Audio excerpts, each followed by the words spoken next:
ಎಲ್ಲರಿಗೂ ನಮಸ್ತೆ. ನೋಡಿ ಎಲ್ಲಿಗೆ ಹೋಗ್ತಾ ಇದ್ದೀವಿ ಅಂದರೆ ಕೊಳ್ಳೇಗಾಲದಲ್ಲಿ ನಿನ್ನೆ ಎಲ್ಲ ನಮ್ಮ ಅತ್ತೆ ಮಾವನ ಮನೇಲಿದ್ವಿ, ಚಿಕ್ಕತ್ತೆ ಚಿಕ್ಕ ಮಾವನ ಮನೇಲಿ. ಇವತ್ತು ಟೆಂಪಲ್ಗೆ ಹೋಗ್ತಾ ಇದ್ದೀವಿ. ಯಾವ ಟೆಂಪಲ್ ಅಂತಂದರೆ ಇದು ಮಹದೇಶ್ವರ ಬೆಟ್ಟದ ರೋಡ್ ಬರುತ್ತೆ. ಕೊಳ್ಳೇಗಾಲದಿಂದ ಒಂದು 20-25 ಕಿಲೋಮೀಟ್ರು ದೂರದಲ್ಲಿ ಇರೋದಿದು. ಟೆಂಪಲ್ ಬಗ್ಗೆ ಎಲ್ಲ ನಮ್ಮ ಹಸ್ಬೆಂಡ್ ಹೇಳ್ತಾರೆ. ಅದು ಅವರ ಮನೆ ದೇವರಂತೆ. ತಿರುಪತಿಗೆ ಹೋಗೋಕ್ಕಾಗದೇ ಇರೋರು ಕೂಡ ಇಲ್ಲಿ ಬಂದು ಹೋದರೆ ಅಷ್ಟೇ ಶ್ರೇಷ್ಠ ಅಂತ ಹೇಳ್ತಾರೆ.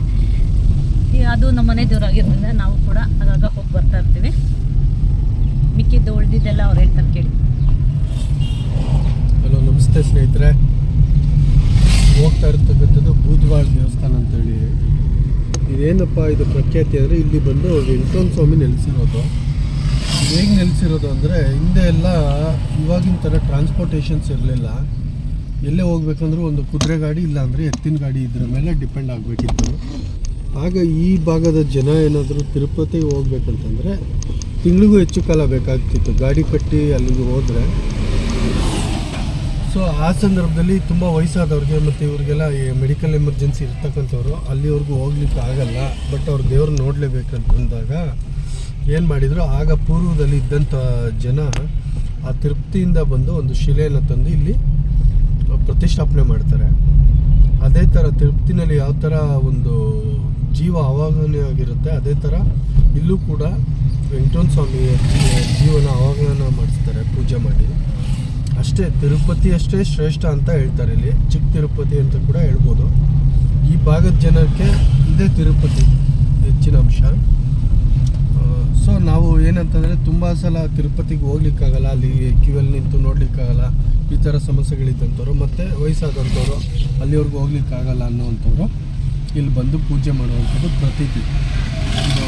ಇದು ವರ್ಷದಲ್ಲಿ 2 ಬಾರಿ ಜಾತ್ರೆ ನಡೆಯುತ್ತೆ ಕೂಡ ಇಲ್ಲಿ ವಿಶೇಷವಾಗಿ. ತುಂಬ ಚೆನ್ನಾಗಿರುತ್ತೆ ಇದು ಈ ದೇವಸ್ಥಾನ. ಅಷ್ಟೇ ಒಂದು ಸತ್ಯಾಸತ್ಯತೆ ಕೂಡಿದೆ. ತುಂಬ ಜನ ಹೇಳ್ತಾರೆ, ನನಗೆ ಅನುಭವಕ್ಕಿಂತ ತುಂಬ ಜನಕ್ಕೆ ಆಗಿರೋ ಅನುಭವ ಏನಂದರೆ, ಇಲ್ಲಿಗೆ ಬಂದ ನಂತರ ತುಂಬ ಒಳ್ಳೆಯದಾಯಿತು ಈ ಥರ ಎಲ್ಲ ಹೇಳ್ತಾರೆ. ಮತ್ತು ಇಲ್ಲಿ ವಾರದ ದಿನದಲ್ಲಿ ಶನಿವಾರ ಈ ಥರ ದೇವರ ವಾರದಲ್ಲಿ ಮತ್ತು ವಿಶೇಷ ದಿನಗಳಲ್ಲಿ ಹೊರಗಿಂದ ಬಂದಂಥವ್ರಿಗೆ ಊಟ ಪ್ರಸಾದ ಕೂಡ ಇರ್ತದೆ. ಮಧ್ಯಾಹ್ನ ಒಂದು ಟೈಮ್ ಮಾತ್ರ. ಯಾರಾದರೂ ಬರೋಂಥವ್ರು ಇದ್ದರೆ ಕೊಳ್ಳೇಗಾಲದಿಂದ ಮಹದೇಶ್ವರನ ಬೆಟ್ಟ ರಸ್ತೆ ಟುವರ್ಡ್ಸ್ ಒಂದು 20 ಕಿಲೋಮೀಟ್ರ್ ಪಾಸ್ ಆದರೆ ಅಲ್ಲೊಂದು ಬೋರ್ಡ್ ಕಾಣುತ್ತೆ ಲೆಫ್ಟ್ ಸೈಡ್ ಹೋಗ್ತಾ. ಒಂದು 20 ಕಿಲೋಮೀಟ್ರ್ ಆದ ನಂತರ ಬೂದ್ವಾಳ ದೇವಾಲಯಕ್ಕೆ ಅಂತೇಳಿ, ಅದು ಹಳ್ಳಿ ರಸ್ತೆ. ಅಲ್ಲಿಂದ ಒಳಗಡೆ ಹೋಗ್ಬೇಕಾಗುತ್ತೆ ಒಂದು 6-7 ಕಿಲೋಮೀಟರ್ಸು. ತುಂಬ ಚೆನ್ನಾಗಿದೆ, ಒಳ್ಳೆ ಸತ್ಯವಾದ ದೇವರು. ತಿರುಪತಿಗೆ ಯಾರಿಗೆಲ್ಲ ಸ್ವಲ್ಪ ಕಷ್ಟ ಆಗುತ್ತೆ ಹೋಗಲಿಕ್ಕೆ, ಪದೇ ಪದೇ ಹೋಗ್ಲಿಕ್ಕೆ ಆಗಲ್ಲ ಅನ್ನೋಂಥವ್ರು ಏನಾರಿದ್ರೆ ಹತ್ತಿರದಲ್ಲಿ ನಮಗೆ ತಿರುಪತಿ ದರ್ಶನ ಆಗುವಷ್ಟೇ ಇರಬೇಕಂದ್ರೆ ಇಲ್ಲಿಗೆ ಬರ್ಬೋದು. ಈ ದೇವ್ರನ್ನ ನೋಡಿದ್ರೆ ಮತ್ತೊಂದು ಏನಂದರೆ, ನಮಗೆ ತಿರುಪತಿನಲ್ಲಿ ಏನು ಗರ್ಭಗುಡಿನಲ್ಲಿ ದೇವ್ರು ನೋಡ್ತೀವಲ್ಲ ಅಷ್ಟೇ ನಮಗೆ ಅದೇ ಥರದ ಒಂದು ಫೀಲ್ ಕೊಡುತ್ತೆ.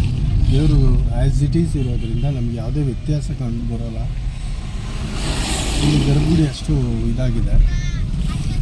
ತೋರಿಸ್ತೀನಿ ಹೇಗಿದೆ, ಮುಂದೆ ಟೆಂಪಲ್ ಹೇಗಿದೆ, ಅದರ ಇತಿಹಾಸ ಏನಿದೆ ಎಲ್ಲವೂ ಕೂಡ ತೋರಿಸ್ಲಿಕ್ಕೆ ಬಿಡೋದಿಲ್ಲ. ಗರ್ಭಗುಡಿ ತೋರಿಸ್ಲಿಕ್ಕೆ ಆಗೋದಿಲ್ಲ, ಹೊರಗಿಂದ ನಿಮಗೆ ಅದನ್ನು ತೋರಿಸ್ತೀನಿ ಹೇಗಿದೆ ಅಂತ. ನೋಡೋಣ ಬನ್ನಿ, ಓಕೆ. ಮತ್ತು ಅಲ್ಲಿ ಹೇಳಬೇಕಂದ್ರೆ ದೇವ್ರ ಮುಂದೆ ನಾವು ಏನನ್ನ ಕೇಳ್ಕೊಂಡಾಗ ಅದು ಆಗುತ್ತೋ ಇಲ್ವೋ ಅನ್ನೋದನ್ನು ಹೇಳುತ್ತಂತೆ. 2 ಬಾಳೆಹಣ್ಣುಗಳಲ್ಲಿ ಒಂದರಲ್ಲಿ ಹೂವು ಒಂದಿಟ್ಟು, ಒಂದು ಬಾಳೆಹಣ್ಣು ಹೋಳಿಗೆ ಸ್ವಲ್ಪ ಇಂತೂತ್ ಮಾಡಿ ಹೂವು ಒಂದರಲ್ಲಿ ಇಡ್ತಾರೆ, ತುಳಸಿ ದಳ ಒಂದರಲ್ಲಿ ಇಡ್ತಾರೆ. ಇಟ್ಟು ದೇವ್ರ ಮುಂದೆ ಇಟ್ಟು ನಾವು ಬೇಡ್ಕೊಂಡು ಪೂಜೆ ಎಲ್ಲ ಆದಮೇಲೆ 2 ಬಾಳೆಹಣ್ಣು ಕೊಡ್ತಾರೆ. ನಾವು ಯಾವುದು ತಗೊಂಡು ಅದನ್ನು ಅಂದ್ಕೊಂಡು ನಾವು ಓಪನ್ ಮಾಡ್ತೀವೋ ಅದರೊಳಗೆ ತುಳಸಿ ಬಂದಿದ್ರೆ ಕೆಲಸ ಆಗುತ್ತೆ ಅಂತ ಹೇಳ್ತಾರೆ, ಹೂವು ಬಂದಿದ್ರೆ ಆಗಲ್ಲ ಅಂತ ಹೇಳ್ತಾರೆ. ಈ ರೀತಿಯಾಗೆಲ್ಲ ಪ್ರತೀತಿ ಇದೆ ಅಲ್ಲಿ. ನೋಡೋಣ ಬನ್ನಿ ಹೇಗಿದೆ ಅಂದ್ಬಿಟ್ಟು. ಓಕೆ, ಬಾಯ್ ಬಾಯ್. ನೋಡಿ ನೇಚರ್ ನೋಡಿ ಎಷ್ಟು ಚೆನ್ನಾಗಿದೆ. ಹೋಗೋದಾರಿಲ್ಲಿ ಎಲ್ಲ ಕಡೆ ಬೆಟ್ಟ ಗುಡ್ಡಗಳು, ಗಿಡ ಮರಗಳೇ ಕಾಣುತ್ತೆ.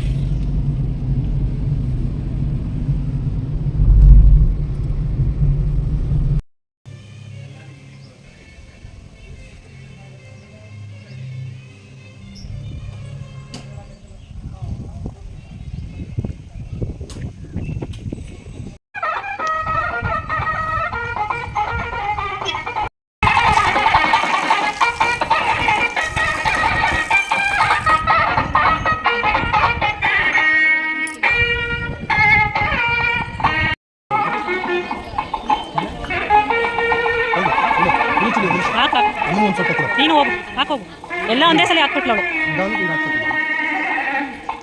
ಅಟ್ಲ ಈ ಕೊಡ್ದು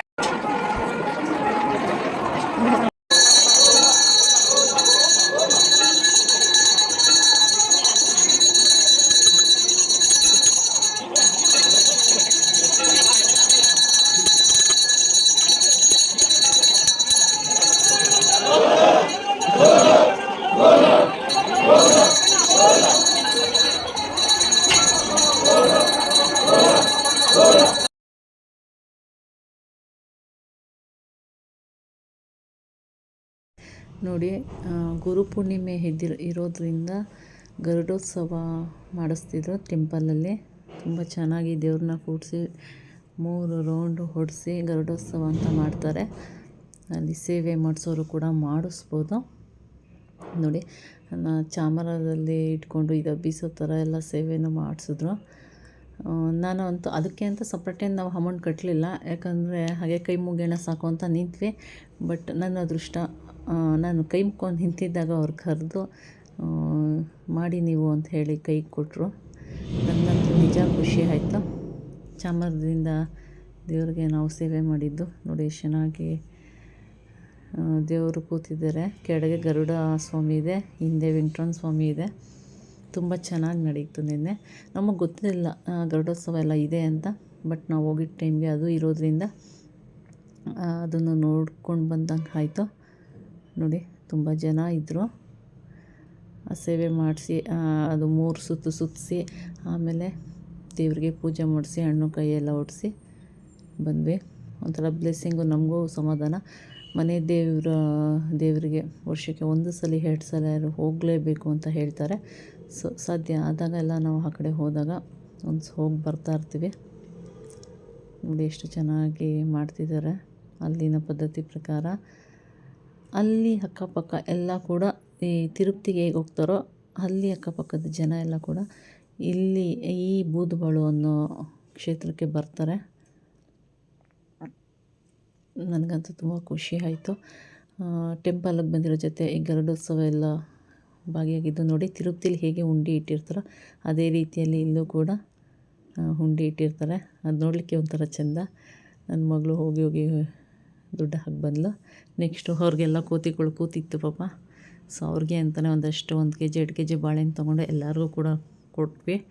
ಎಷ್ಟು ಬುದ್ಧಿವಂತಿಕೆಯಿಂದ ತೊಗೊಂಡು ಅವರು ತಿಂದರು, ಜೊತೆಗೆ ಮಕ್ಳಿಗೂ ಕೂಡ ತಿನ್ನಿಸ್ತಿದೆ. ನೋಡಿ ಎಷ್ಟು ಚೆನ್ನಾಗಿ ಬುದ್ಧಿವಂತಿಕೆಯಿಂದ ತೊಗೊತಿದೆ ನೋಡಿ ಕೋತಿಗಳು. ನಮಗಂತೂ ಸಮಾಧಾನ. ಈ ರೀತಿ ಹುಂಡಿಗೆ ದುಡ್ಡು ಹಾಕ್ತೀವಿ, ಬಟ್ ಪೂರ್ತಿಯಾಗಿ ಅಲ್ಲಿ ಹಾಕ್ತೀರ. ಅಲ್ಲಿ ಹಾಕೋ ದುಡ್ಡನ್ನೇ ಇಲ್ಲಿ ಭಿಕ್ಷುಕರಿಗೆ, ವಯಸ್ಸಾದವ್ರಿಗೆ ಇಲ್ಲ ಈ ರೀತಿ ಪ್ರಾಣಿಗಳಿಗೆ ಹಾಕ್ಬಿಡ್ತೀವಿ. ಅದು ಸಮಾಧಾನ ನಮಗೆ. ನೋಡಿ, ತಿಂದ ಕೂತಿದೆ ಎಷ್ಟು ಚೆನ್ನಾಗಿ ಅದೆಲ್ಲ. ಕೈಯಲ್ಲೇ ಇಟ್ಕೊಂಡು ಕಿತ್ಕೊಂಡ್ಬಿಡುತ್ತೆ, ಬಟ್ ನಾವು ಹೋಗಿ ಕೊಟ್ಟಾಗ ಕ್ಲೀನಾಗಿ ತಗೊಂಡು ತಿನ್ನುತ್ತೆ ಪಾಪ. ಅವುಗಳಿಗೂ ಮತ್ತು ಆಹಾರಗಳೇನು ಅಲ್ಲಿ ಬರ್ತಕ್ಕಂಥ ನಮ್ಮಂಥವ್ರು ಹಾಕೋ ಬಾಳೆಹಣ್ಣು ಅದು ಇದೆ, ಅದಕ್ಕೆ ಆಹಾರಗಳು ಪಾಪ. ನೋಡಿ, ದೇವಸ್ಥಾನಕ್ಕೆ ಹೋಗಿ ಬಂದಿದ್ದು. ಇವತ್ತು ನಾವು ಬಂದಿದ್ದು ಒಳ್ಳೇದೇ ಆಯಿತು. ನಾವು ನಿನ್ನೆ ಸ್ಯಾಟರ್ಡೇ ಇರೋದ್ರಿಂದ ದೇವ್ರ ವಾರ ಹೋಗಿ ಬರೋಣ ಅಂದ್ಕೊಂಡ್ರೆ, ಬಟ್ ಲೇಟ್ ಆಗೋಯ್ತು, ಬರಲಿಕ್ಕಾಗಲಿಲ್ಲ. ಬಟ್ ಇವತ್ತು ಬಂದಿರೋದ್ರಿಂದ ಗರುಡೋತ್ಸವನೂ ಕೂಡ ಮಾಡಿದ್ರು. ಇವತ್ತು ಗುರುಪೂರ್ಣಿಮೆ ಇರೋದ್ರಿಂದ ಗರುಡೋತ್ಸವ ಮಾಡಿದ್ರು. ಆ ಸೇವೆಯನ್ನು ಕೂಡ ನೋಡಿ ನಾವು ಕೂಡ ಸೇವೆ ಮಾಡಿ ಬಂದ್ವಿ. ತುಂಬ ಖುಷಿ ಆಯಿತು. ಗರುಡೋತ್ಸವ ಎಲ್ಲ 400 - 500 ರೂಪಾಯಿ ಟಿಕೆಟ್ಗಳು ತೊಗೊತಿದ್ರು. ನಾವು ಸುಮ್ಮನೆ ಏನಕ್ಕೆ ಬೇಡ ಅಂದ್ಬಿಟ್ಟು ಸೈಡಲ್ಲಿ ಕೂತು ನಾನು ಮುಗಿದ್ಕೊಂಡೆ. ಯಾಕಂದರೆ ನಾನು ಸುಮ್ಮನೆ ಅದಕ್ಕೆ ಇದಕ್ಕೆ ಆ ಪೂಜೆಗೆ ಅಂತೆಲ್ಲ 1000 - 2000 ಹಿಂಗೆ ಮಾಡೋದಿಲ್ಲ. ಜಸ್ಟ್ ಸೇವೆ ಅಂದರೆ ಅಲ್ಲಿ ನಿಂತು ಪೂಜೆ ಮಾಡಿಸಿ ದೇವ್ರ ಕೈಯಿಂದ ಇದಿಟ್ಕೊಂಡಿರ್ತಾರಲ್ಲ, ಏನಂತಾರೆ ಅದನ್ನು, ಚಾಮರ ಅಂತ ಕೂಗ್ತಾರಲ್ಲ, ಅದನ್ನು ಹೀಗೆ ಮಾಡಿಸ್ತಾರೆ ಬೀಸನ್ಗೆ ಥರ. ಸೊ ನಾವು ಏನು ಬೇಡ ಅವಶ್ಯಕತೆ ಎಲ್ಲ, ಪೂಜೆ ಒಂದು ಮಾಡಿಸ್ಕೊಂಡು ಹೋಗೋಣ ಅಂತ ಸೈಡಿಂದ ಕೂತು ಮುಗ್ಕೊಂಡೆ. ಆಮೇಲೆ ನನಗೆ ಮನಸಲ್ಲೇ ಅನ್ಕೊತಿದ್ದೆ, ದುಡ್ಡಿದ್ರೆ ಎಲ್ಲ ಸೇವೆಗಳು ಮಾಡಿಸ್ತಾರೆ ದುಡ್ಡು ಕೊಟ್ಟರೆ. ಅಲ್ಲಿ ದುಡ್ಡಿಗೆ ಇಂಪಾರ್ಟೆನ್ಸ್ ಕೊಡ್ತಿದ್ರು. ಫಸ್ಟು ಯಾರು ಇದು ಮಾಡ್ತಿರೋ. ಸೊ ನಾವು ಸೈಡಲ್ಲಿಂದ ಕೈ ಮುಕ್ಕೊಂಡು ಸಾಕು, ನಾವು ಇದು ಮಾಡಿದ್ದೀವಲ್ಲ ಅಂತ ಹೇಳಿ ಕೂತ್ಕೊಂಡೆ. ಬಟ್ ಎಷ್ಟು ನನಗೆ ಖುಷಿ ಆಯಿತು ಅಂತಂದರೆ, ಪೂಜೆ ಮಾಡಿ 3 ಸುತ್ತು ಗರುಡೋತ್ಸವದು ಮಾಡಿಸ್ಬೇಕಾದ್ರೆ ಕೈ ಮುಕ್ಕೊಂಡು ನಿಂತ್ಕೊಂಡೆ ನಾನು. ಅಲ್ಲಿ ನನ್ನ ಪಾಡಿಗೆ ನಾನು ನಿಂತಿದ್ದವಳು, ಯಾರೋ ಪಾಪ ದೊಡ್ಡವ್ರು ಹಿರಿಯರು ಬಂದು ಬನ್ನಿ ಅಮ್ಮ ಇಲ್ಲಿ ಇಟ್ಕೊಳ್ಳಿ, ಇದನ್ನ ಇಟ್ಕೊಂಡು ಸೇವೆ ಇದು ಮಾಡಿ ಚಾಮರದಲ್ಲಿ ಬೀಸ್ಕೊಂಡು ಬನ್ನಿ ಅಲ್ಲಿ ಅಂತಂದ್ರು. ನನ್ನ ಕೈಗೆ ಕೊಟ್ಟರು. ಸೊ ಈಸ್ಕೊಂಡು ಅದನ್ನು ಮಾಡಿದೆ. ತುಂಬ ಖುಷಿ ಆಯಿತು. ಒಂದು 10 ನಿಮಿಷದ ಹಿಂದೆ ನಾನು ದುಡ್ಡು ಕೊಟ್ಟವ್ರಿಗೆ ಮಾತ್ರ ಮಾಡಿಸ್ತಾರೆ, ಇಲ್ಲಾಂದರೆ ನೋಡು ಜಸ್ಟ್ ಹಿಂದೆಯಿಂದ ಹಿಡಿದು ಕೈ ಮುಕ್ಕೊಬೇಕು. ಎಲ್ಲ ದುಡ್ಡಿನ ಮೇಲೆ ನಿಂತಿದೆ ಇವತ್ತು ಟೆಂಪಲ್ಗಳೆಲ್ಲ. ಅಲ್ಲಿ ಪುರೋಹಿತರುಗಳೆಲ್ಲ ದೇವರು ವರ ಕೊಟ್ಟರು, ಪುರೋಹಿತರು ವರ ಕೊಡಲ್ಲ ಅಂತಾರಲ್ಲ, ಆ ರೀತಿ ಹಾಕೊಂಡು ನಾನು ಮನಸ್ಸಲ್ಲಿ ನನಗೆ ನಾನೇ ವಾದ ವಿವಾದಗಳು ಮಾಡ್ಕೊತಿದ್ದೆ. ಬಟ್ ಅಲ್ಲಿ ಕೊಟ್ಟು ನನಗೆ ಮಾಡಿಸಿದ ತಕ್ಷಣ ನಿಜ ಮನಸ್ಸಲ್ಲಿ ಖುಷಿ ಆಯಿತು. ಅಷ್ಟು ಬೇಗ ದೇವರು ಕೇಳಿಸ್ಬಿಡ್ತಾ ಏನೋ ಅಂತ ನನ್ನ ಕೈಯಿಂದನೂ ಸೇವೆ ಮಾಡಿ ಬಂದೆ. ನನಗೆ ನಿಜ ಪೂರ್ತಿ ಖುಷಿ ಆಯಿತು. ದೇಶಾಣಿ ನಿನಗೆ? ನನಗೂ ಖುಷಿ ಆಯಿತು. ತುಂಬ ಚೆನ್ನಾಗಿದೆ ಟೆಂಪಲ್ಲು. ಅದ್ರ ಇತಿಹಾಸದೊಂದು ಅಲ್ಲಿ ಕಲ್ಲಿಂದ ಬೋರ್ಡ್ ಇರುತ್ತೆ, ಬಟ್ ಅದು ವಿಡಿಯೋ ಮಾಡೋಕ್ಕಾಗಲಿಲ್ಲ. ನೆಕ್ಸ್ಟ್ ಬಂದಾಗ ಮಾಡ್ತೀನಿ. ಅದು ಕತೆ ಏನು, ಅಲ್ಲಿ ಏನೇನಿದೆ ಎಲ್ಲವೂ ಕೂಡ ಅಲ್ಲಿ ಬರುತ್ತೆ.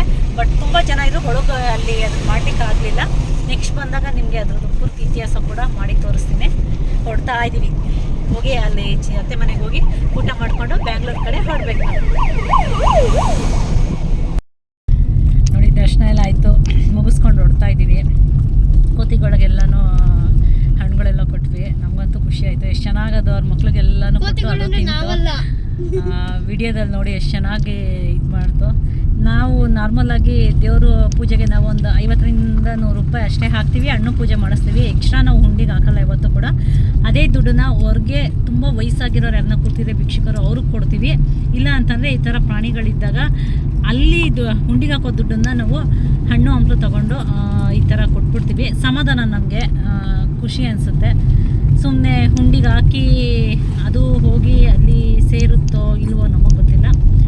ಬಟ್ ಈ ರೀತಿ ಮಾಡಿದಾಗ ಒಂದಷ್ಟು ಜನದ ಹೊಟ್ಟೆ ತುಂಬುತ್ತೆ, ಪ್ರಾಣಿಗಳ ಹೊಟ್ಟೆ ತುಂಬುತ್ತೆ. ಅವ್ರು ತೊಗೊಂಡು ತಿಂದಿದ್ದು ನೋಡಿದ್ರೆ ನಮಗೆ ಖುಷಿ ಆಯಿತು.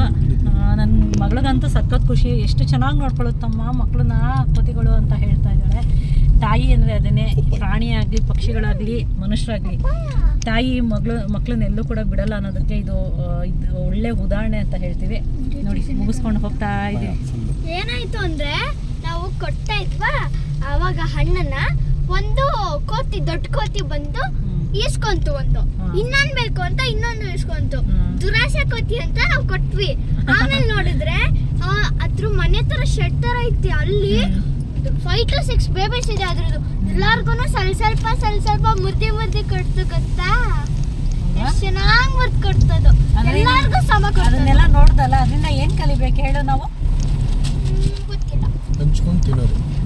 Sharing is caring.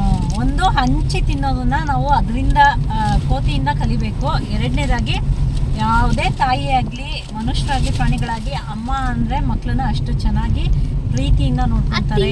ಇಲ್ಲ ಅವರು ಉಳಿಸಿದ್ದು ತಿಂತದು. ಅದಕ್ಕೆ ತಾಯಿ ಪ್ರೀತಿಗೆ ಕೊನೆ ಇಲ್ಲ ಅಂತ ಹೇಳೋದು. ಅದನ್ನ ನೀನು ಕಲ್ತ್ಕೊಬೇಕು ನೋಡಿ, ಆಯ್ತಾ? ತಾಯಿ ಆದವರು ಕಲ್ತ್ಕೊಬೇಕು. ಮಕ್ಳಿಗೆ ಫಸ್ಟ್ ಕೊಟ್ಟು ಆಮೇಲೆ ತಿನ್ಬೇಕು. ಇಲ್ಲಿ ನೇಚರ್ ತುಂಬಾ ಚೆನ್ನಾಗಿದೆ, ತೋರಿಸ್ತೀನಿ. ನೇಚರ್ ನೋಡಿ ಎಷ್ಟು ಚೆನ್ನಾಗಿದೆ.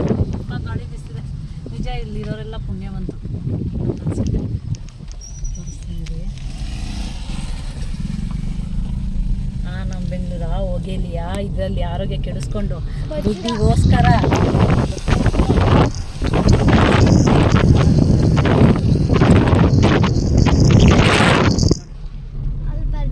ಮಳೆ ಇಲ್ಲ, ಬಿಸಿಲಿಲ್ಲ, ತಂಪಾಗಿ ಎಷ್ಟು ಚೆನ್ನಾಗಿದೆ ವಾತಾವರಣ. ಬೆಟ್ಟ ಗುಡ್ಡಗಳು ನೋಡಿ ಹೇಗಿದೆ.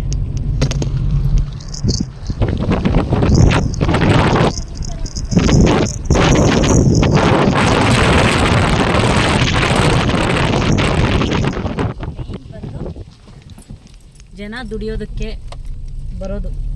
ಸೊ ಅದಕ್ಕೆ ಸಿಟಿ ಅನ್ನೋದು, ಇದನ್ನ ಹಳ್ಳಿ ಅನ್ನೋದು. ಬೆಂಗಳೂರಲ್ಲೂ ಇದೆ ಚಿನ್ನಮ್ಮ. ನೀನ್ ಮನೇಲಿ ಕೂತ್ಕೊಂಡ್ರೆ ಎಲ್ಲಿ ನೋಡ್ತೀಯಾ? ನಾವೆಲ್ಲೂ ನೋಡಿ ಎಷ್ಟು ಚೆನ್ನಾಗಿದೆ ಬೆಟ್ಟ ಗುಡ್ಡಗಳು. ಇಲ್ಲಿಂದ ಎಷ್ಟು ಚೆನ್ನಾಗಿ ಕಾಣ್ತಿದೆ ನೋಡಿ,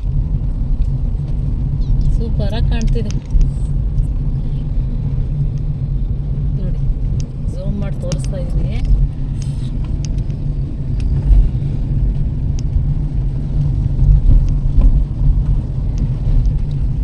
ವಾತಾವರಣ ಮಾತ್ರ ತುಂಬ ಚೆನ್ನಾಗಿದೆ, ನೇಚರ್ ಮಾತ್ರ ತುಂಬ ಚೆನ್ನಾಗಿದೆ. ಈ ಕಡೆ ಬಂದಾಗ ಮಹದೇಶ್ವರ ಬೆಟ್ಟದ ಕಡೆ ಹೋಗೋರು ಕೊಳ್ಳೇಗಾಲಕ್ಕೆ ಯಾವಾಗ ನೀವು ಬಂದಾಗ ಖಂಡಿತವಾಗಿ ಈ ಪ್ಲೇಸ್ನ ಒಂದ್ಸಲಿ ಬಂದು ಹೋಗಿ. ಒಳ್ಳೆ ಪ್ಲೇಸ್ ಅಂತ ಹೇಳ್ತೀನಿ.